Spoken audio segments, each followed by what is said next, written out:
अस्सलाम वालेकुम। उम्मीद है आप लोग ठीक हैं, खैरियत से हैं। खुदा की ज़ात आप लोगों को अपने हिफ्ज़ व अमान में रखे। हमारी दुआएँ हमेशा आपके साथ हैं। खुश रहें, आबाद रहें, इसी तरह हँसते मुस्कुराते रहें और इसी तरह अल्लाह पाक की ज़ात आप लोगों पर अपने रहमतें जो हैं वो बरसाता रहे। जो बीमार हैं अल्लाह पाक उनको शफ़ा दे और जो बेरोज़गार हैं खुदा की ज़ात उनको रोज़गार दे। दुआएँ हमेशा आपके साथ हैं। आपसे जो गुज़ारिश की जाती है कि चैनल को सब्सक्राइब करें, बेल आइकन को प्रेस करें, ज़्यादा से ज़्यादा व्हाट्सएप ग्रुपों में लिंक शेयर करें और अपनी राय का इज़हार जो है वो ज़रूर किया करें। यही आपसे गुज़ारिश की जाती है। पाकिस्तान ज़िंदाबाद, पाकिस्तान हमेशा ज़िंदाबाद। दोस्तों पाकिस्तान सफ़ारती महाज़ पर ऐसे छाया हुआ है कि दुनिया हैरान हो रही है कि क्या इनकलाब आया है। चाहे वो अमेरिका हो, चलिए चाइना तो हमारा पुराना दोस्त है, चाहे वो अमेरिका हो, कज़ाकिस्तान हो, उज़्बेकिस्तान हो, इसके अलावा दुनिया के बहुत सारे दूसरे ममालिक हो, खित्ते में बड़ी तब्दीलियाँ आ रही हैं। पुराने दोस्त रूठ गए थे, मनाए जा रहे हैं, भारत खित्ते में जो है वो तन्हाई का शिकार हो रहा है। नायब वज़ीर-ए-आज़म सेनेटर डिप्टी प्राइम मिनिस्टर वज़ीर-ए-आज़म डिप्टी वज़ीर-ए-आज़म के साथ-साथ उनके पास ज़ाहिर है वज़ीर ख़ारिजा का भी ओहदा है, तो अपने 2 रोज़ा दौरे पर जो है वो ढाका रवाना हो गए हैं। वज़ीर ख़ारिजा इसहाक़ डार का दौरा बांग्लादेश हुकूमत की दावत पर हो रहा है। ढाका में नायब वज़ीर-ए-आज़म, वज़ीर ख़ारिजा इसहाक़ डार की बांग्लादेशी क़यादत से अहम मुलाकातें होंगी। इसहाक़ डार की बांग्लादेश की chief adviser professor Mohammad Yunus से मुलाकात होगी। इसहाक़ डार ख़ारिजा अमूर के एडवाइज़र मोहम्मद तौहीद हुसैन से भी मिलेंगे और ख़ारिजा की जानिब से जारी बयान में बताया गया कि ये 13 बरस बाद किसी पाकिस्तानी वज़ीर ख़ारिजा का पहला दौरा बांग्लादेश है। 13 बरस बाद, अब अंदाज़ा कर लें आप कि 13 बरस जो है वो पाकिस्तान जो 13 बरस मतलब ये 2012 में शायद आखिरी दफ़ा बांग्लादेश का दौरा किसी भी पाकिस्तानी वज़ीर ख़ारिजा का था। इससे कबल इसहाक़ डार साहब जो हैं वो बरतानिया में समेत बरतानिया गए थे। उसके अलावा वो आपको अफ़गानिस्तान में नज़र आए। तो ये मेरे ख़्याल में अहम तरीन कामयाबियाँ हैं जो डार साहब जो हैं हर गुज़रते दिन के साथ समेट रहे हैं।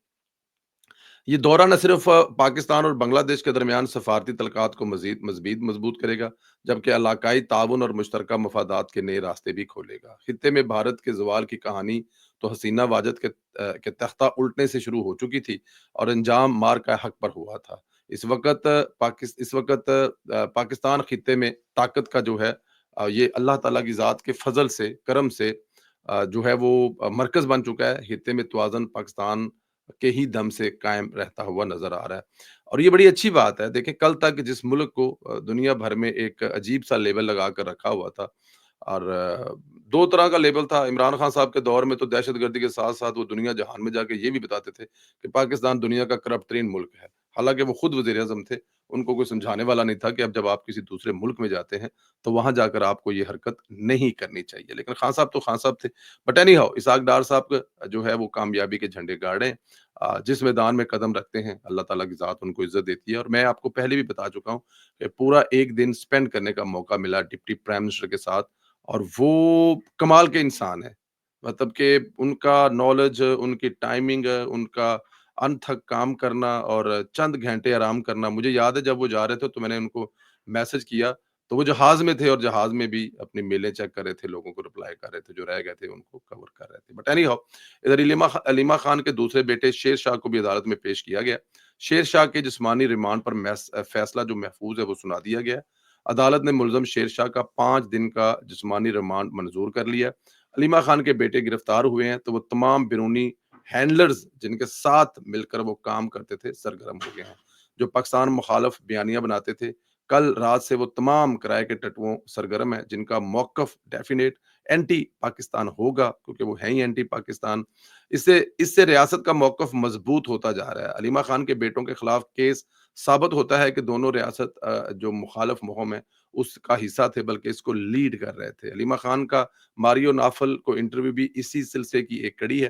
अलीमा खान समेत एक तरफ रियासत को ललकारती है, धमकियाँ देती है, इनकलाब के नाम पर इंतशार पैदा करती है, एहतमाम करती है इंतशार का। दूसरी तरफ जब रियासत का मुस्बत जवाब आया तो आलमी सतह पर प्रोपेगेंडा शुरू हो गया, रोना-धुनो शुरू हो गया और बीबी अब हौसला करो, ये बेरोंडी हैंडलर्स जो हैं वो तुम्हारे भाई को नहीं बचा सके, तो तुम्हें कहाँ बचा पाएँगे। یہ اس لیے بھی کہا جا رہا ہے کیونکہ کڑیاں ملتی ہیں نا آپس میں، چیزیں ایک دوسرے سے ملتی جاتی ہیں، تو یہ ہو بھی نہیں سکتا تھا کہ علیمہ خان صاحب کے جو صاحبزادے ہیں وہ پیچھے بیٹھ کے مامے کی تحریک کو نہ چلا رہے ہوں، کیونکہ اب تو یہ دیکھیں نا ایک تھوڑا سا اور بھی تو ایشو ہے نا، علیمہ خان صاحبہ جو ہیں وہ عمران خان صاحب کی دو چیزوں کی وارث بھی ہیں، دولت کی بھی وارث ہیں، اور اب وہ کسی طرح دولت کی وارث تو ان کو آفیشلی عمران خان صاحب نے بنایا ہوا نا، کہ یہ جو بھی مطلب کہ فنڈنگ ہوتی ہے دنیا بھر میں آنا جانا کرنا کرانا، وہ علیمہ خان کے ذریعے ہی ہوتی ہے، اور پھر یہ جو بیرونی بیٹھے ہوئے نا ہینڈلر، یہ علیمہ خان کے ساتھ اس لیے بھی زیادہ کانٹیکٹ میں رہتے ہیں، یا ان کا اس سے بھی زیادہ اچھا یہ ریلیشن ہے کیونکہ علیمہ خان صاحبہ ہی عمران خان صاحب کے باہر والے سارے معاملات جو ہیں ان کو ہینڈل کرتی تھی، وہی سارے دیکھتی تھی، تو جب ظاہر ہے وہ باہر آتی ہیں، امریکہ میں آتی ہیں، انگلینڈ میں آتی ہیں، Europe, Germany, Holland, Denmark, Norway, جہاں بھی جاتی ہیں تو وہاں پہ جو بیٹھے ہوئے زہریلے ہیں نا، وہ ان کے ساتھ علیمہ خان ہی رابطے میں رہتی تھی، تو اب علیمہ خان جو رابطے میں رہتی تھی تو علیمہ خان جیسے ان کو گائیڈ کرے گی، اب ظاہر ہے بیٹا بیٹا کہہ کے بلا رہیں گے آپ، بھائی بھائی کہہ کے کریں گے، تو وہ بھائی بھائی اور بیٹے بیٹے کے چکر میں جو بیچارے یوتھی ہیں وہ اس لیول کے سرگرم ہو جاتے ہیں، تو ان کو ریاست دشمنی میں اتنے آگے نکل جاتے ہیں کہ ان کو اندازہ ہی نہیں ہوتا کہ وہ کیا ظلم اور زیادتی کر رہے ہیں اپنی ریاست کے خلاف، تو رحیم علیمہ خان صاحبہ کے بیٹے جو ہیں وہ میرا خیال ہے کہ اب ان کو بھی رگڑا لگنے والا ہے، اور یہ وہ حل ہے جو کہ ریاست کو کرنا چاہیے، یہاں پہ میں بات کروں گا ایک دفعہ، میں پھر کہوں گا بات علیمہ خان کے بیٹوں کی ہرگز نہیں ہے، بات کسی اور کے بیٹوں کی بھی نہیں ہے، بات ریاست کی ہے کہ ریاست کے خلاف چاہے علیمہ خان کے بیٹے ہوں چاہے کسی اور کے بیٹے ہوں، وہ جو بھی ظلم اور زیادتی کریں یار، اس سے پہلے کیا نواز شریف، اس کے علاوہ مریم نواز، اس کے علاوہ آصف علی زرداری، کیا ان کے خلاف یہ چیزیں نہیں ہوئی، ان کو جیلوں میں نہیں رکھا گیا، تو ان کی اولاد نے آ کر یہ کام کرنے شروع کر دیے تھے، نہیں یہ کام شروع کیے تھے، ریاست کے خلاف یہ سب کچھ نہیں کیا تھا جو ابھی یہاں پر کیا جا رہا ہے، بٹ اینی ہاؤ، یوتھیے جناب واحد آئٹم ہے جو اپنے لیڈر کو جیل بھیجنے کے بعد بھی ذلیل و خوار ہو رہے ہیں، یہ اقرار الحسن کو ہمیشہ 3 شادیوں کا تانا دیتے تھے، پچھلے دنوں میں نے ایک ٹویٹ پڑھی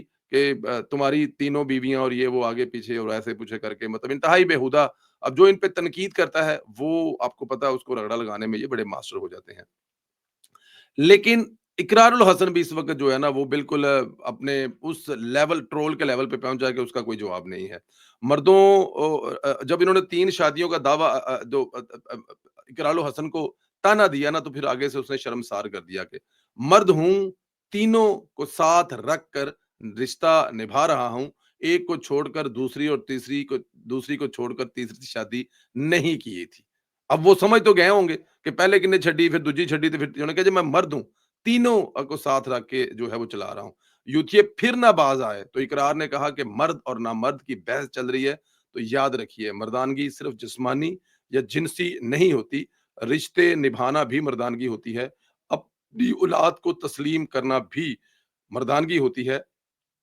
کسی کے گھر آنا جانا تو نظروں میں حیا اور غیرت رکھنا بھی مردانگی ہوتی ہے، یار کمال کی لائن لکھی ہے یہ اقرار الحسن میں، دوبارہ کہتا ہوں، اس نے کہا کہ مرد ہونے کے لیے صرف آپ کو کوئی مردانگی نہیں، کوئی مردانہ آپ مردانہ ہے کہ تو مطلب کہ صبح شام ظلم کیے جا رہے ہیں، عورتوں کو نکاح کیے اور چھوڑے جا رہے ہیں تو آپ مرد ہیں، نہیں، رشتے نبھانا بھی مردانگی ہوتا ہے، اپنی اولاد کو تسلیم کرنا بھی اولادگی ہوتا ہے، کسی کے گھر آئے جائیں تو اپنی آنکھوں میں شرم حیا رکھنا بھی مردانگی ہوتی ہے، اب یوتھیوں کا اور یوتھیوں کے لیڈر کا ان چیزوں سے تو کوئی دور دور تک تعلق نہیں ہے، تبھی کہتے ہیں نا جب شیشے کے گھر میں بیٹھے ہوں تو دوسرے کے گھر کو پتھر نہیں مارنے چاہیے، کیونکہ وہ پتھر جب آپ کے گھر پہ آئے گا تو آپ کے شیشے کا گھر جو ہے وہ چورا چور ہو جائے گا، تو یہاں پر جو ان کو یوتھیوں کو حیران پریشان کیا ہے نا اقرار الحسن نے، میرے خیال میں وہ اس قابل تھے، دوسرا مریم نواز جاپان میں کامیاب دورہ لے کر چل رہی ہیں، مریم نواز نے جاپان میں ورلڈ ایکسپو 2025 کا دورہ کیا،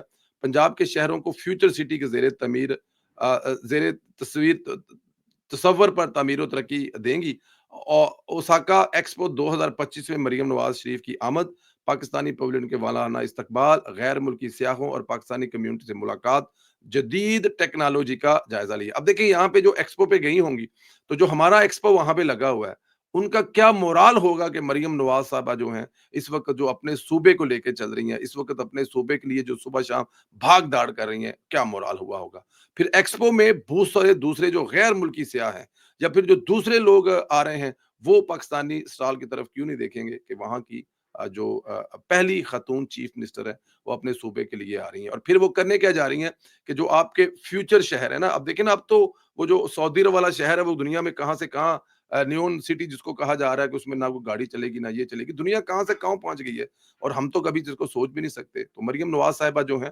मैं पिछले दिनों जब नजर सेठी साहब से मिला तो मैंने कहा कि सर वो पब्लिक ट्रांसपोर्ट, उन्होंने पूछा किधर से आए हो और कहाँ पे रह रहे हो तुम लोग? तो मैंने जब उनको बताया कि मैं सर वहाँ पे रह रहा हूँ, कह रहा है वो तो काफ़ी दूर है। तो कितने मिनट लगे? मैंने कहा सर कुछ तकरीबन 45 मिनट लगे हैं। I change one train and after that I, मतलब कि वो जो अंडरग्राउंड चेंज किया और मैं यहाँ पे आ गया। तो उन्होंने कहा यार कितना खूबसूरत सिस्टम है। फिर उनको मैंने बताया, उन्होंने पूछा कि हॉलैंड से, मैंने बताया जी सिटी एयरपोर्ट पे आया हूँ। तो कह रहा है फिर सिटी एयरपोर्ट से? तो मैंने कहा सर सिटी एयरपोर्ट भी जो है वो स्टैनस्टड से जो है वो 3 स्टॉप दूर है और वहाँ से फिर आगे लेके, तो वो बात हो रही थी पब्लिक ट्रांसपोर्ट की। और फिर जब वो मैं उनको बात कर रहा था तो मैंने कहा सर आपने तो दुनिया देखी है। मैंने उनको बताया केव सिटी में था मैं, जो यूक्रेन का कैपिटल था। 1885 में अंडरग्राउंड वहाँ पर बनी हुई थी, 1885 का बोर्ड लगा था। तो फिर बताया कि लंदन भी 1800 समथिंग में शुरू हुई है। तो हम तो पता नहीं कहाँ से कहाँ पहुँचे हैं। तो ये सारे ख्वाब मरियम नवाज़ शरीफ की बेटी, पंजाब की बेटी पूरी करेगी। 1-2 चीज़ें और हैं, वो भी मैं चाहता, अच्छा कल मैंने एक ट्वीट की राना एहसान साहब जो हैं, राणा अफ़ज़ल साहब के बेटे फैसलाबाद से, कि उनको पार्टी ने टिकट दे दी है और फ्यूचर बड़ा वर्करों का हौसला बुलंद किया है। लेकिन मेरी वो जो ट्वीट थी वो मेरे ख़्याल में कुछ ज़्यादा जल्दी में थी। जल्दी मिठाई वाली गल सी कि वो उन्होंने टिकट के लिए अप्लाई किया है, उनको टिकट मिली नहीं। लेकिन ये साहबज़ादा हामिद रज़ा साहबज़ा वाली सीट है, जो नाहल हुए हैं वो, वहाँ से जो सीट है वहाँ पे वो इलेक्शन लड़ने जा रहे हैं। तो वो जब मुझे पता लगा कि उन्होंने अभी सीट सिर्फ़ अप्लाई की है, तो वो मुझे ट्वीट को ज़ाहिर है मैं दोबारा करूँगा। पर मैंने सोचा कि ये ज़रा वज़ाहत जो है ना अपनी ट्वीट की यहाँ पे दे दूँ। तो राणा साहब के मुकाबले पे वहाँ पे राणा रियाज़ साहब हैं। हमारी पार्टी ने राणा रियाज़ साहब से वादा किया था, वो पाकिस्तान तहरीक-ए-इंसाफ के थे। उससे पहले वो पाकिस्तान पीपल्स पार्टी थे। 2018 में अगर चाहते राणा साहब के वालिद साहब, तो ये ऑफ़र उनको भी थी कि आप पाकिस्तान तहरीक-ए-इंसाफ की सीट पे इलेक्शन लड़ें, ये सीट आपकी है। लेकिन राणा साहब क्योंकि जद्दी, पुश्ती, ख़ानदानी पाकिस्तान मुस्लिम लीग के थे, तो उन्होंने ये सौदा नहीं किया। उसके बाद फिर वो सीट जो है वो राणा साहब जो हैं वो हार गए और राजा रियाज़ साहब हार गए। लेकिन 2018 में अब शहबाज शरीफ साहब और नवाज़ शरीफ साहब जो हैं, वो इस हाथों उन्होंने अपने वादा किया था, प्रॉमिस के तहत मजबूर थे। बट मुझे लगता है कि 2025 में किसी किस्म की कोई मजबूरी नहीं होगी। ये सीट, ये ख़ानदानी सीट है और राना अफ़ज़ल साहब जो हैं, उनकी नून लीग के लिए खिदमात मेरे ख़्याल में किसी को बताने की ज़रूरत नहीं है। और अभी मैं अगर देखूँ तो राना एहसान साहब को देख लें, ये आपको शहबाज शरीफ की हुकूमत में बड़े की जगह पे काम करते नज़र आ रहे हैं। लेकिन शायद बहुत कम लोगों को पता होगा, ये ऑनरी काम कर रहे हैं। ये इतनी मेहनत, 5 दिन इस्लामाबाद में रहना, 5 दिन इस्लामाबाद आना-जाना, 5 दिन इस्लामाबाद के तमाम अखराजात अपनी जेब से अखराजात करते हैं, क्योंकि हुकूमत की तरफ से ना तो उनको कोई रहाइश दी गई है और ना ही हुकूमत की तरफ से उनको कोई ट्रांसपोर्ट दी गई है और ना ही किसी किस्म का कोई डाला दिया गया है। तो ऐसे जो नून लीगी हैं, जिनकी रगों में नून लीग का, जैसे नून लीग का आप खून कह रहे हैं कि रगों में नून लीग का खून शामिल है, जो पिछले 3 साल से पीडीएम दौर से और अब तक बगैर एक टका लिए हुकूमत के लिए बड़ी अहम पोस्ट पर, की पोस्ट पर काम कर रहे हैं। और उसके अलावा उनकी वालदा साहबा को भी जो है स्पेशल टिकटों में सीट नहीं मिली थी। अब नहीं पता मुझे क्या वजह कि वो क्यों नहीं मिली थी।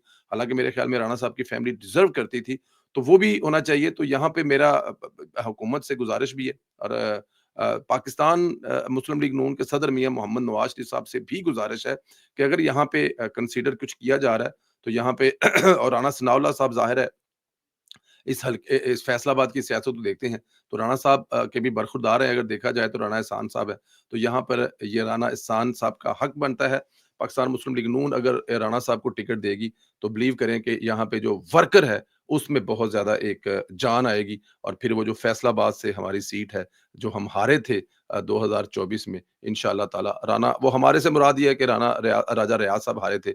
इंशाअल्लाह ताला वो वापस भी आएगी। और अब जितना काम हम कर रहे हैं फैसलाबाद में, जितना पंजाब में कर रहे हैं, मेरा नहीं ख्याल है कि वो लोग वोट क्यों देंगे किसी और को, या वोट और देने की वजह क्या है? मेरा ख्याल है कि ये इंशाअल्लाह ताला सीट हमारे पास अब वापस आएगी।